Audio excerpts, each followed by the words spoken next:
Welcome to Two Cooks in the Kitchen. We wait and wait for the time of year when the peppers are finally ripe, and we finally got there. So today we are going to make chili rellenos, and our journey starts with a trip to the farmer's market to get chilies. So we're here at the farmer's market, and where all the goodness comes from. Dean from Earth and Hands Farms grows the best peppers, and they're finally here, and we just can't wait to make some rellenos with them.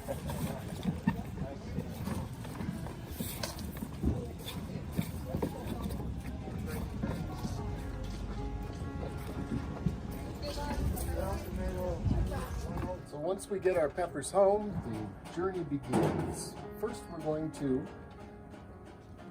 blister the skin. We're just going to roast them really quickly. This ends up taking 10-15 minutes. We just want to get the skin loosened so we can peel these. So on to the Barbie to go.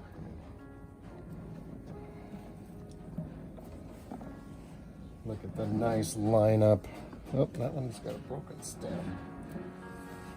And we'll just let these heat up for a little while, and we'll come back when they're cooked a little bit. So these are starting to show little signs of getting done on one side. That side, you can see where the peel is split, and that's going to make it really easy to get off of there. Okay, so as they get done, you can see this one nicely done all the way around. Just throw them in a pot with a lid. These need to steam for a little while.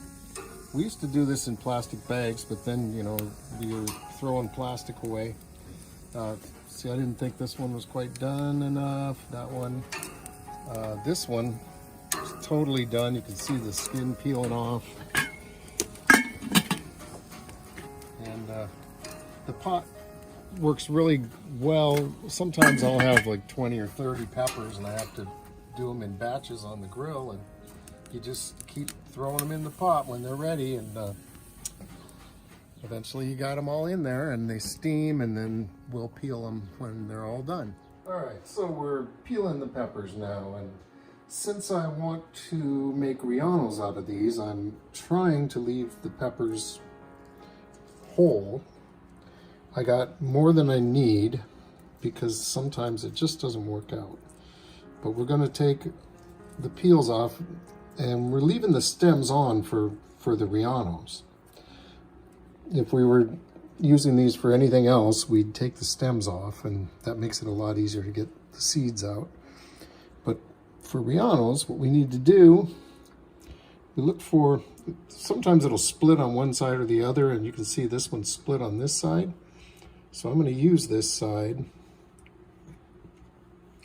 to get in there, and the seeds are attached at the bottom of the stem. So I'm just trying to, by feel, get in there with the knife and scrape the seeds off without poking all the way through the chili.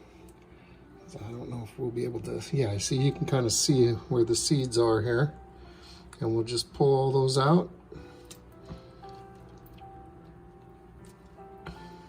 And then oftentimes they're also attached to this string that goes down the whole length of the chili, and it'll rip the whole chili apart if you let it. So I just pull it off, and then we're going to rinse, and any seeds that are still down in there will hopefully float out.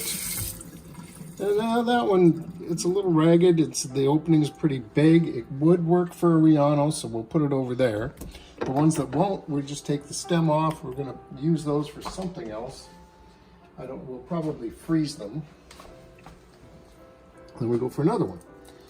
And I need 4 that are going to work for rellenos, and beyond that, I don't care about the rest of them too much as to, you know, whether they come out whole or with a stem. And this one didn't get singed quite as much, so some of the skin's a little harder to get off. It's really quite inedible. I don't like to leave it on. Some recipes I've seen say if you don't get it all off, don't worry about it, but I'm pretty much adamant about getting it all.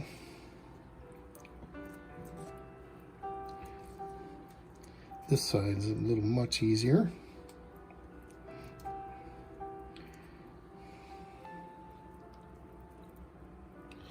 And if you get a stubborn spot, you can scrape it with a knife. There we go. And let's see, this one's split on both sides, so actually I'm not gonna leave it. And the seeds come out a lot better if you take the stem off. But you see, it was split on both sides, so it wasn't gonna work out for a stuffing chili. So there, that'll go in the freezer. All right, and then the seeds.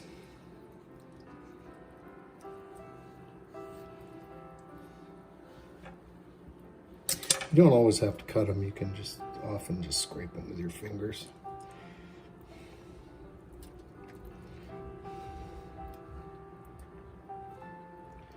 Here's that line down the middle. Rinse the rest of them out of there.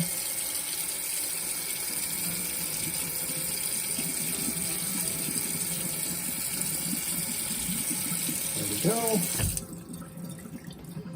Yeah, I got 6 pretty good peppers here. That means I can pick the 4 that are the best. I'm gonna get rid of this one.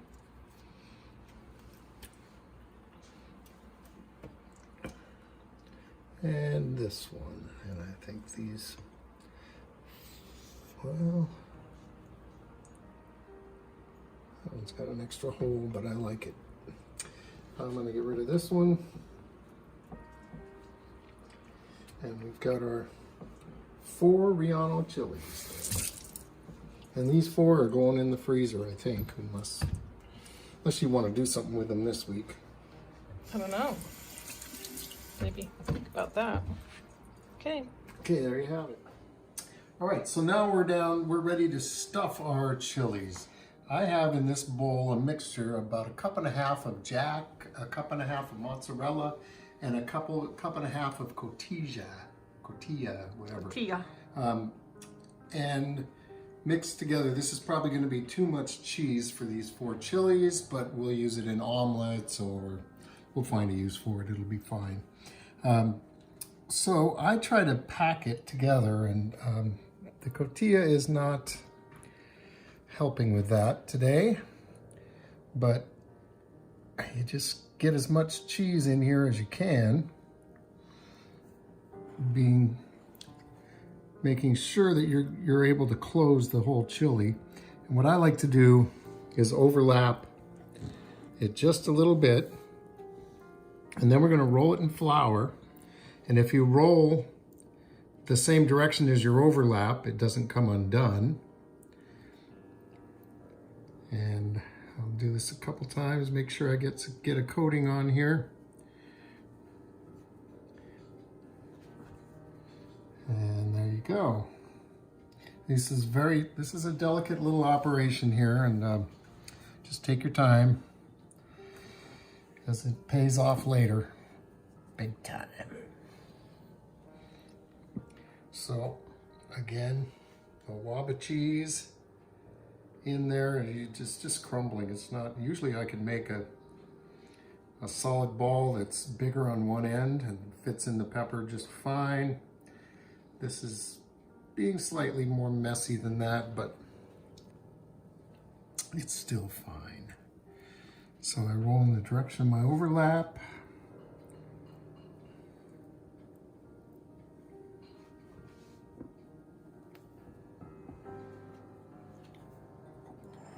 There we go.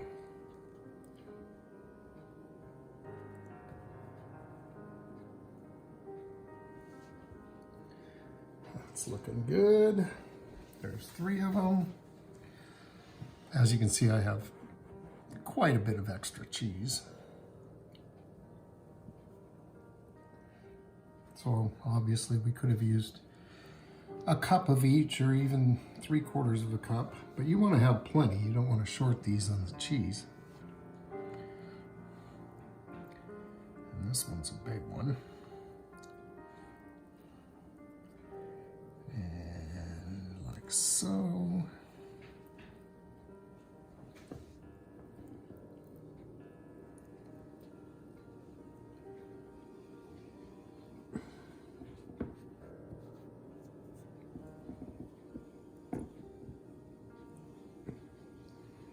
Oh yeah, perfect.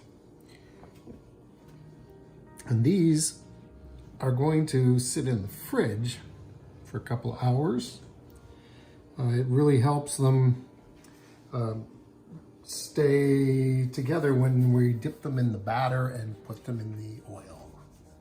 So we'll come back after these are chilled and we're ready to cook them up.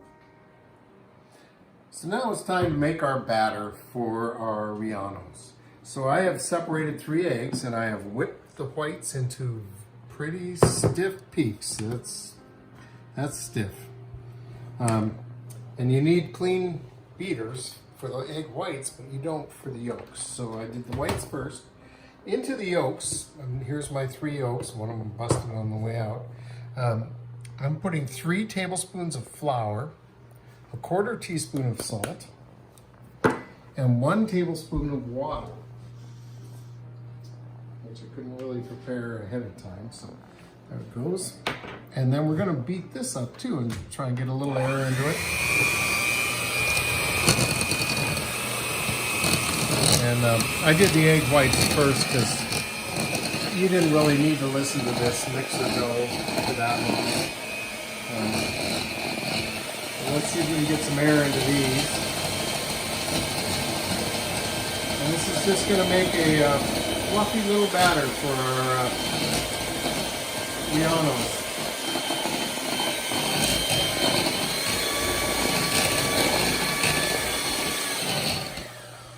Okay, that's pretty good. It's got a little lightness to it. Now we're going to fold that into our egg whites. Let's just get it all.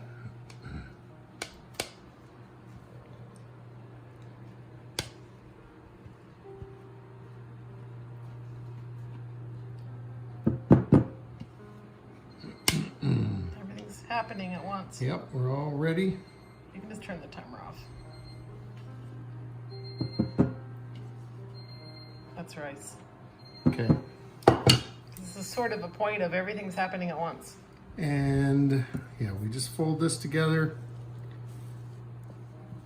And we're gonna dip our Rellanos into this before we fry them. And it's gonna be perfect. Okay. All right, so it's time to cook our Rellanos. Let's see, the oil, it's popping because we just put some water in there and it's getting up close to 350. I think it's close enough. That's kind of what we're looking for. So yeah, it's going up. It's fine, good. It's climbing quick. It's good. So we are going to I'm gonna turn this oil down just a tiny bit. try this feat of teamwork because the way we cook these is... Where's my thing, my utensils? Oh, you have it. Okay. Kelly does the... You got it, just that. That's fine. There's another one. It's fine. Here it goes. It's gonna So spitter. here we go. Ah! Okay, we're gonna do a little magic of changing the camera back and forth. I have. All right, here we go. Give me that fork over there. Okay, here we go. Oops, it's a little bit not quite as hot, but it's fine. But I like to move the stuff around while it's still pretty raw. Cover it. Oh, come on, wake up. It was definitely hot.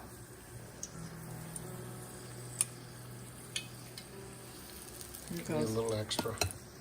Yeah. Oops. Oh man, that's bad. Fingers. Oops. This is tricky business. Oh, it should be sputtering a little bit more than that. Yeah. It was definitely hot enough, but it's okay. It's going to catch up, and then we're going to be like, wow, it's so dang hot. Now what do we do? It's all right. First one, it's kind of like your first pancake that never quite comes out right. I'm going to try to take I don't know what it's going to be like. It's going to have lots of fingers. I had all this battery that... Oh, it's fun. Look at it. It looks gorgeous. Okay, it worked out. Yeah, it'll be fun.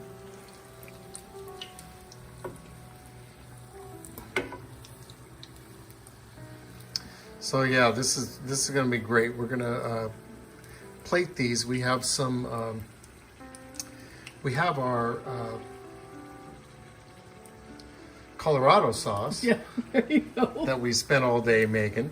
Yesterday. And we have some Mexican rice. If you can say that, I'm not sure. Salsa. And we have some beautiful salsa with our cherry tomatoes and serranos. And Look at this it's award-winning. lovely. Yeah, that was party. Okay, I think we're done with the cooking of those, and we'll come back when we have it plated up. Show you what we came up with. All right, so here's the plating we came up with. This is on the Colorado sauce with the rice and the salsa and some flowers for beauty, and then a little bit more Colorado sauce drizzled over the top. So thanks for watching Two Cooks in the Kitchen, and we'll see you next time.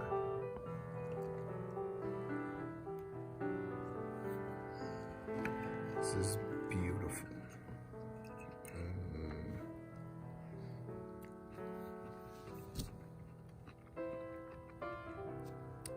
You know, you wait all year for these peppers to finally come ripe, and this is why. This is great.